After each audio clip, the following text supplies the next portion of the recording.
Hello everyone, this is Prachi. Welcome to our channel Selection Mate. I hope आप सब बहुत अच्छे होंगे और आप जिस भी एग्ज़ाम की तैयारी कर रहे हैं उसको बहुत अच्छे से कर रहे होंगे। तो मैं डायरेक्टली आज के टॉपिक पर ही आती हूँ। आज का जो वीडियो है उसमें हम DSSB TGT के डिटेल नोटिफिकेशन को डिस्कस करेंगे। जो शॉर्ट नोटिस आया था जिसमें केवल आपकी जो फॉर्म फिलिंग डेट्स हैं और आपकी जो नंबर ऑफ़ वैकेंसीज़ हैं TGT के अलग अलग सब्जेक्ट्स में, शॉर्ट नोटिस में सिर्फ इतना बताया गया था। बाकी जो आपकी एजुकेशन क्वालिफ़िकेशंस होनी चाहिए, पेपर पैटर्न क्या होगा, उसमें क्या चेंजेस हैं और क्या एज को विमेन रिलैक्सेशन, एज में विमेन को रिलैक्सेशन मिलेगा या नहीं, ये सारे क्वेश्चंस थे जब इसका शॉर्ट नोटिफिकेशन आया था। लेकिन अब डिटेल नोटिफिकेशन आ चुका है और सारे डाउट्स क्लियर हो चुके होंगे। वन बाय वन आपको सारी चीज़ें मैं बताऊंगी, सिर्फ पॉइंट टू पॉइंट ये पूरा वीडियो होगा, ठीक है। तो इसमें सारी चीज़ों की अब हम बात कर लेते हैं और आज का वीडियो शुरू करते हैं। देखिए, 8 फरवरी से आपकी जो एप्लीकेशंस हैं फॉर्म फिलिंग की शुरू हो जाएंगी और 8 मार्च तक आप फॉर्म फिल कर सकते हो। और इसका पेमेंट मेथड, कितनी फ़ीस वगैरह है वो सब आप देख सकते हो। फीमेल के लिए इसमें कोई फ़ीस नहीं है फॉर्म फिलिंग के लिए। अब मैं एक बार फटाफट से टोटल नंबर ऑफ़ वैकेंसीज़ हैं सब्जेक्ट्स में वो भी बताते चलती हूँ। हालांकि मैंने अपने पहले वीडियो में जिसमें शॉर्ट नोटिस बताया था उसमें बता चुकी हूँ। TGT मैथ्स मेल की टोटल 540 वैकेंसीज़ हैं, फ़ीमेल की 568 हैं। और ये जो दोनों अभी वैकेंसीज़ मैंने बताई हैं ये DOE में है, जबकि NDMC में भी टोटल मैथमेटिक्स की, इसमें कोई जो है जेंडर वो नहीं है, male female, total vacancy TGT maths की NDMC में 11 हैं। क्लियर हो गई बात। TGT इंग्लिश मेल की बात करें तो 413 है, TGT इंग्लिश फीमेल में 379, TGT इंग्लिश में NDMC में 11 है। क्योंकि 3 इसमें वो हो गया आपका, एक तो DOE में 2 ब्रांचेज हो गई, मेल फीमेल, और एक NDMC का हो गया। वैसे ही सोशल साइंस की बात करूँ तो मेल की 129, फीमेल की 179 और NDMC में सोशल साइंस की 2 वैकेंसीज़ हैं। नेचुरल साइंस में TGT मेल की 183, फीमेल की 166 और NDMC में 5 वैकेंसीज़ हैं। जबकि TGT हिंदी मेल की 75, फीमेल की 110 और NDMC में 7 वैकेंसीज़ हैं। आपका जो भी पर्टिकुलर सब्जेक्ट है वो आप देख लेना। संस्कृत TGT मेल की 477, फीमेल की 141 और NDMC में 13 वैकेंसीज़ हैं। TGT उर्दू मेल की 265, फीमेल की 356 और NDMC में 5 वैकेंसीज़ हैं। TGT पंजाबी मेल की 248, फीमेल की 307 और NDMC में 1 वैकेंसी है। ड्राइंग टीचर की भी ठीक ठाक वैकेंसीज़ हैं 527 और NDMC में इसका रिक्वेजिशन अभी तक नहीं मिला है।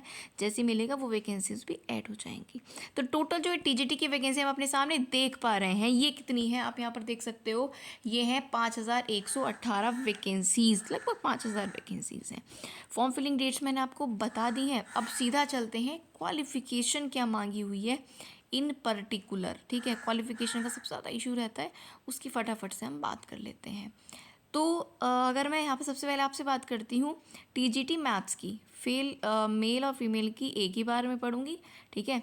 तो यहाँ पर TGT मैथ्स की जो आपकी एलिजिबिलिटी है, आपके पास बैचलर डिग्री ऑनर्स में होनी चाहिए या पास होनी चाहिए या इक्विवेलेंट होनी चाहिए with mathematics as main subject from a recognise university, और आपके एटलीस्ट 45% मार्क्स एग्रीगेट होने चाहिए ओवरऑल में, ठीक है। 45% होना चाहिए।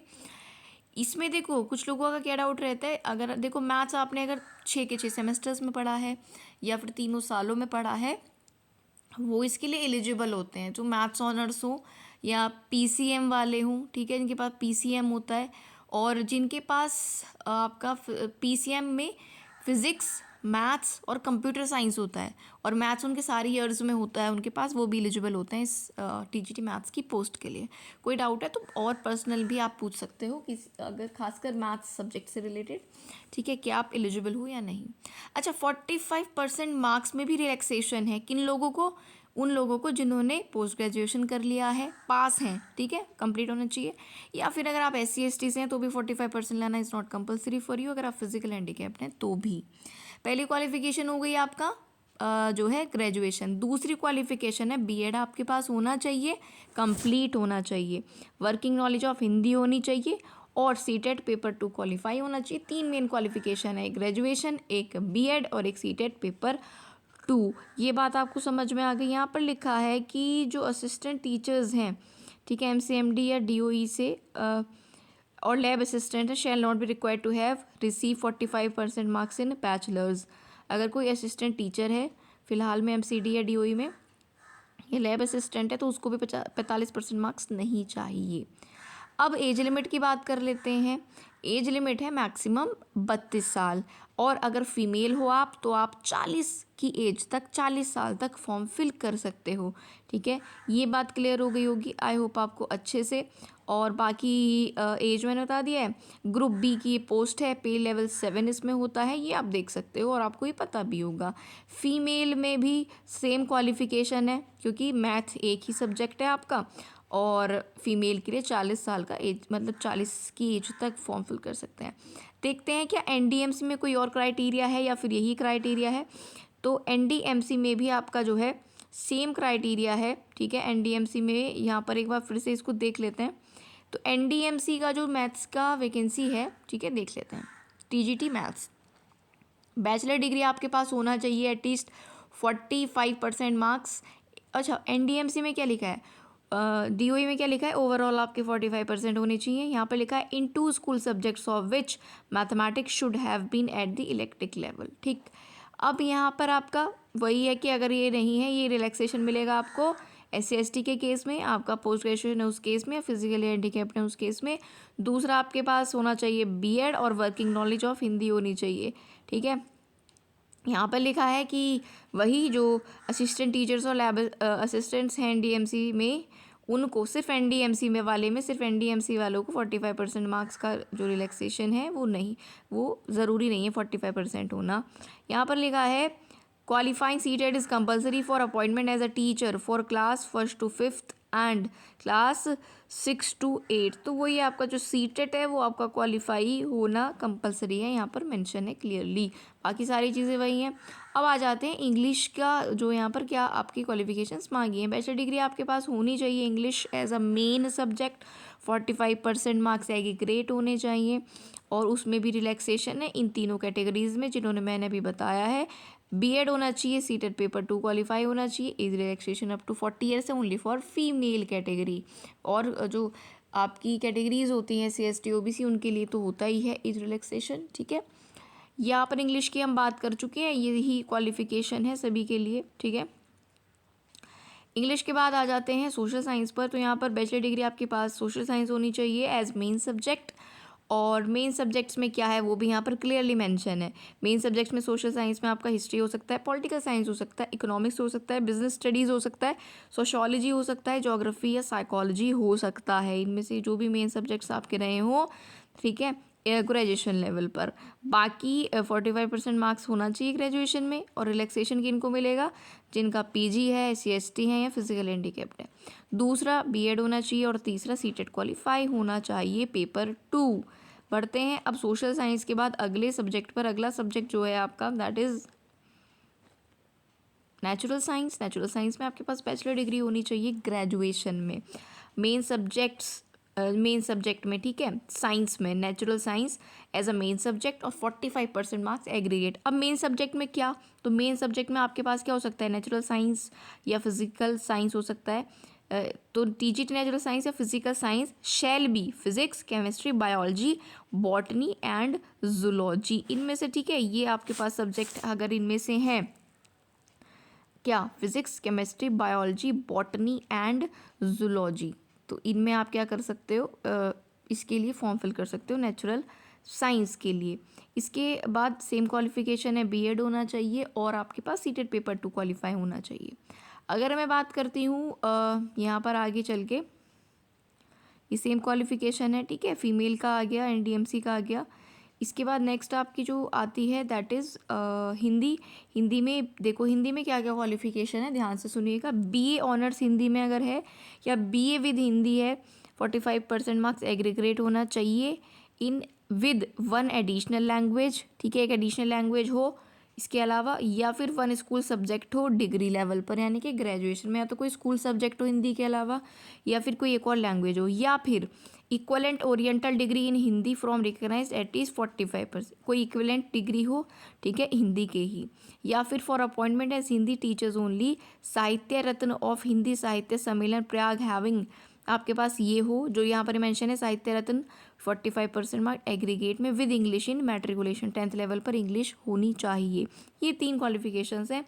बाकी बीएड आपका होना चाहिए और सीटेट पेपर 2 क्वालिफाई होना चाहिए। अब हिंदी के बाद फटाफट से बढ़ते हैं संस्कृत पर। तो बीए ऑनर्स अगर संस्कृत में है या बीए खाली संस्कृत में है 45% एग्रीगेट मार्क के साथ, और इसके साथ एक एडिशनल लैंग्वेज आपके पास अगर है, ठीक है, और एडिशनल लैंग्वेज नहीं है तो डिग्री लेवल पर कोई स्कूल सब्जेक्ट है तो भी आप एलिजिबल हो, या इसके इक्वलेंट संस्कृत में कोई डिग्री है 45% मार्क के साथ तो भी आप एलिजिबल हो।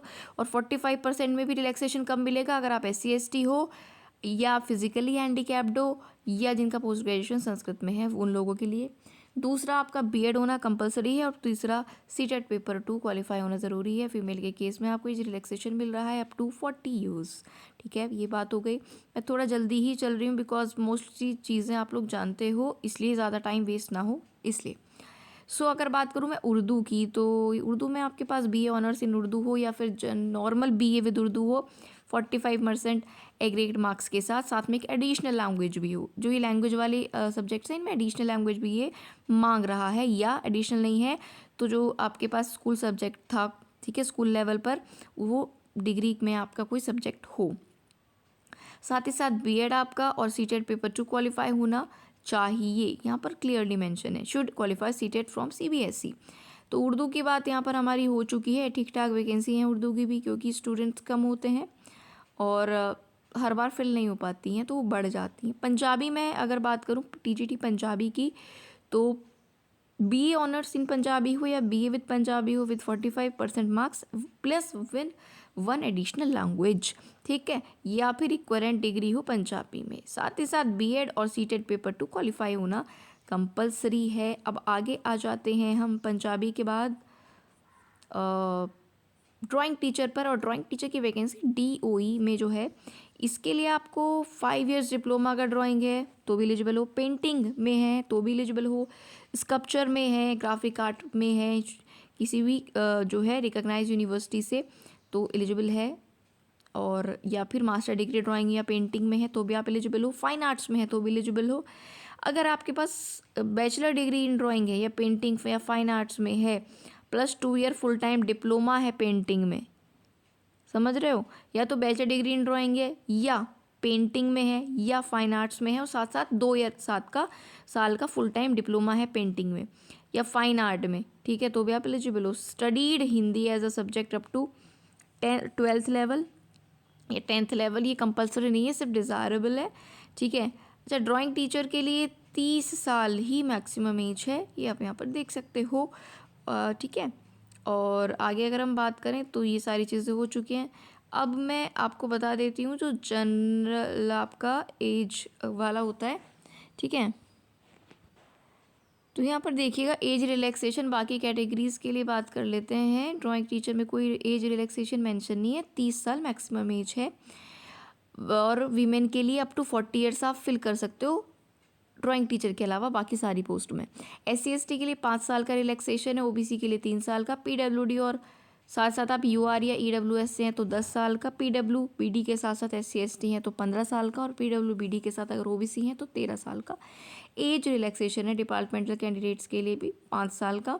एक सर्विसमैन अगर ग्रुप B के आप रह चुके हैं तो आपकी जो मिलिट्री सर्विस है प्लस 3 ईयर्स, यानी कि मैक्सिमम 55 साल की एज तक आप अगर एक्स सर्विसमैन है ग्रुप B के तो फॉर्म फिल कर सकते हैं। चलिए अब आ जाते हैं क्वालिफिकेशन पेपर पैटर्न पर, विच इज़ मोस्ट इम्पॉर्टेंट, ठीक है।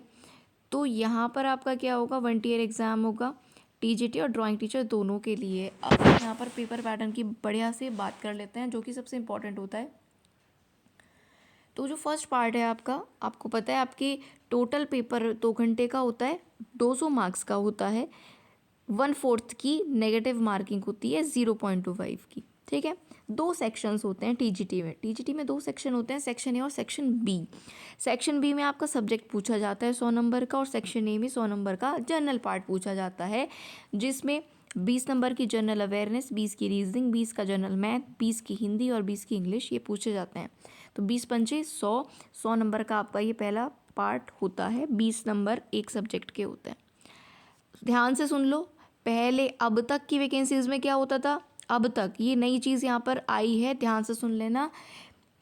ये जो आपका यहाँ पर 200 क्वेश्चंस टोटल आएंगे, 100 इस पार्ट में आएंगे, 100 पार्ट बी में। तो इन 100 में से अब तक क्या होता था, 40 नंबर लाना कंपलसरी था फॉर जनरल कैटेगरी।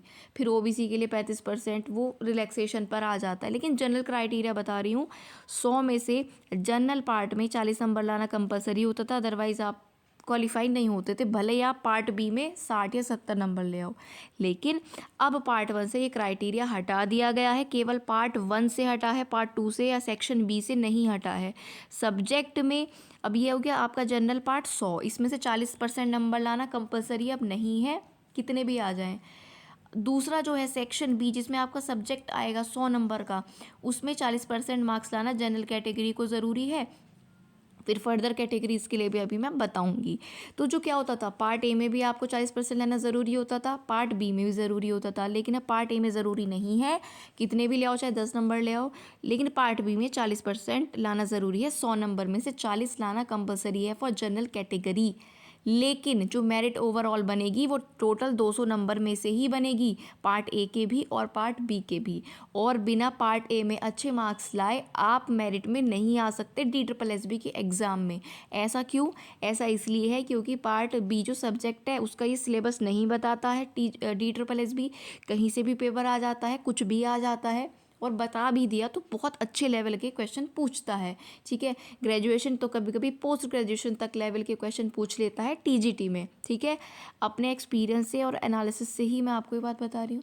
तो यहाँ पर 100 में से 50 से 60 नंबर लाना ही एक महाभारत है, और ये सच है। भले हाँ, मैं ये नहीं कह रही हूँ, देखो कुछ ऐसे एक्स्ट्रा विजेंट लोग होते हैं जिनके 70 या 80 भी आते होंगे, लेकिन ऑन एवरेज मैं आपको बता रही हूँ 50-60 नंबर लाना भी बहुत जो है इसमें टफ पड़ जाता है DSSB में, सब्जेक्ट वाले पोर्शन में। और ख़ास करके मैं अपने सब्जेक्ट की अगर बात करूँ, जहाँ तक कि जो मैथ्स है या फिर नेचुरल साइंस है, उसमें तो बहुत मुश्किल होता है। खास करके मैथ्स की बात करूँ तो उसमें लोग 40 नंबर भी नहीं ला पाते हैं, क्वालिफाई भी नहीं हो पाता है पार्ट बी। पार्ट ए में 70 नंबर आ रहे हैं, लेकिन पार्ट बी में क्वालिफाई नहीं हो पाता है, तो आप फिर ऐड ही नहीं होगे, क्योंकि वो कंपलसरी है 40 नंबर लाना। तो ध्यान इस बात का रखना है कि पार्ट ए 100 नंबर का जितना इम्पोर्टेंट है, पार्ट बी जितना इम्पोर्टेंट है, दोनों की इम्पोर्टेंस इक्वल है। मेरिट में आपको पार्ट ए ही लाएगा, तो इसको बिल्कुल इग्नोर ना करें। जितना टाइम सब्जेक्ट को दे रहे हैं कोशिश करें इतना ही इसको दें। ठीक है, या पहले से पढ़े हुए हैं तो बहुत मतलब अच्छी बात है, फिर तो और अच्छी प्रैक्टिस आपकी हो जाएगी। तो पार्ट बी में 100 में से 40 लाना कंपलसरी है, पार्ट ए में आप का मिनिमम क्राइटेरिया हट चुका है। लेकिन मैं फिर यही बोलूँगी कि इसमें एटलीस्ट आप टारगेट 70 नंबर का रखिए। ठीक है, पार्ट ए में, और ये आ सकते हैं क्योंकि ये जनरल सब्जेक्ट हम बहुत टाइम से पढ़ रहे होते हैं मोस्टली स्टूडेंट्स, तो ये कवर किया जा सकता है। तो 70 का टारगेट करने का मतलब ये नहीं कि 70 ही आपके आ जाएंगे, 60-65 तक आ जाएं तो वो भी वेल एंड गुड होता है, और ठीक ठाक आपके पार्ट बी में आ जाएं तो। लेकिन टारगेट आप कम से कम 70-80 का लेकर ज़रूर चलिएगा। ठीक है, नेगेटिव मार्किंग होती है तो देखिए, मैं आपको ये नहीं बोलूँगी कि 90 भी आ सकते हैं या 85 या 95 आ सकते हैं, नेगेटिव मार्किंग होती है। और पार्ट ए का भी लेवल उतना इजी नहीं होता जितना और एग्ज़ाम्स में होता है। ठीक है, तो ये बात आपको ध्यान रखनी है। तो ये पार्ट ए मैंने आपको बता दिया है। अभी मैंने 1-2 दिन पहले वीडियो डाली है, पार्ट ए को कैसे पढ़ें, कितना टाइम दें, और पूरा टाइम टेबल बताया है DSSB का, TGT PGT PRT तीनों पोस्ट के लिए और नॉन टीचिंग पोस्ट के लिए भी। आपको ये पांचों पार्ट्स कहाँ से पढ़ने हैं, कितना टाइम देना है, कहाँ से प्रैक्टिस क्वेश्चंस करने हैं, कौन सी बुक्स पढ़नी है, सब बताया है। उस वीडियो का लिंक डिस्क्रिप्शन में मैं डाल दूंगी, वीडियो ऊपर ही आपको मिल जाएगा वीडियोस के सेक्शन में, तो आप देख सकते हो। अब आ जाते हैं पार्ट बी पर। जो पार्ट बी है वो सिंपल सी बात है, यहाँ पर आपका पार्ट बी में 90 मार्क्स का तो कंटेंट पूछा जाएगा। यानी कि मान लो मैथ का सब्जेक्ट है तो नंबर के मैथ के क्वेश्चन 90 नंबर के, और 10 के मैथ से रिलेटेड पेडागोजी के क्वेश्चन। साइंस है तो 90 नंबर की कंटेंट ऑफ साइंस, और 10 का आपका पेडागोजी। हर सब्जेक्ट में एसईओ का पेपर बाइलिंगुअल होता है, हिंदी और इंग्लिश दोनों लैंग्वेजेस में होता है। और यहाँ पर देखो क्लियरली मेंशन है, ये जो डार्क में आप देख पा रहे हो हाईलाइटेड पार्ट, यहाँ पर आपके लिए सिर्फ मिनिमम क्वालिफाइंग मार्क्स का क्राइटेरिया है only in section B. There will be not any minimum qualification marks in section A. Clear हो गई बात, जो अभी समझाई है मैंने आपको बहुत अच्छे से।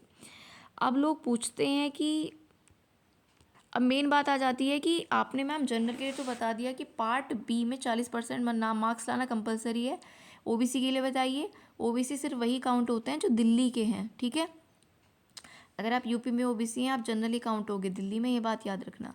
तो 40% जनरल कैटेगरी को, 35% ओबीसी दिल्ली को, SC ST PH PWD को 30% मिनिमम नंबर लाना ज़रूरी है। और एक्स्ट्रा रिलैक्सेशन मिल जाता है आपका एक्स सर्विसमैन को 5% का। ठीक है, तो ये बात भी आप यहाँ पर ध्यान रखना, यही इंपॉर्टेंट चीज़ें थी। और जो आपकी कट ऑफ बनेगी वो पार्ट A और B दोनों से बनेगी, यानी कि 200 नंबर में से बनेगी। तो कोशिश क्या करनी है कि आप जो है,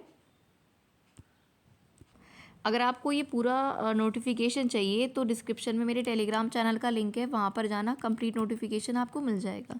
कोई भी एग्ज़ाम होता है, कोई नोटिफिकेशन आता है, कोई अपडेट आती है टीचिंग एग्ज़ाम रिलेटेड, तो सारी आपको यहाँ पर मिल जाती हैं, तो इसको आप ज्वाइन भी कर सकते हो।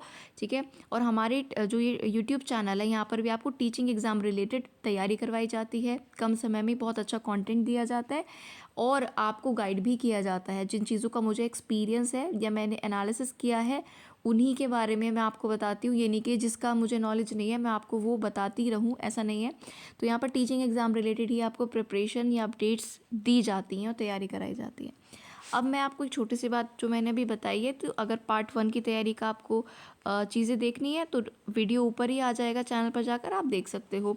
और जो लोग यहाँ पर मैथ्स वाले हैं ना, TGT मैथ्स वाले हैं, उनके लिए मैंने डिटेल वीडियो बना रखा है।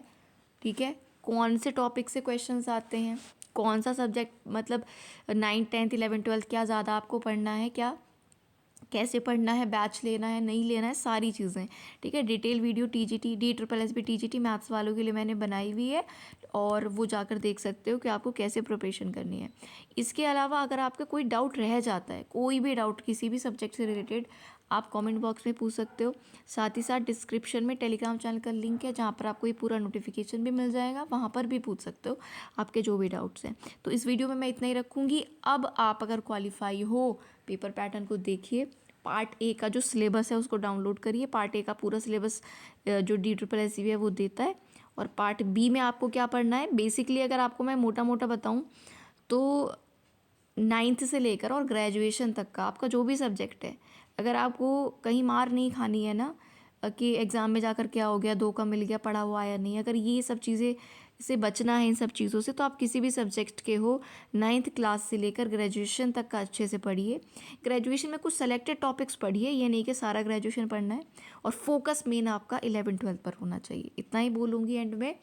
बाकी आपकी हेल्प के लिए मैं यहाँ पर हाजिर हूँ, कोई आपके डाउट्स हैं आप पूछ सकते हो। ठीक है, चैनल पर अगर आप हमारे साथ बने रहना चाहते हैं तो सब्सक्राइब करके बेल आइकन ज़रूर प्रेस कर लीजिएगा। वीडियो अच्छी लगी है तो आप ज़रूर लाइक करिएगा और अपने दोस्तों के साथ शेयर भी करिएगा। Thank you.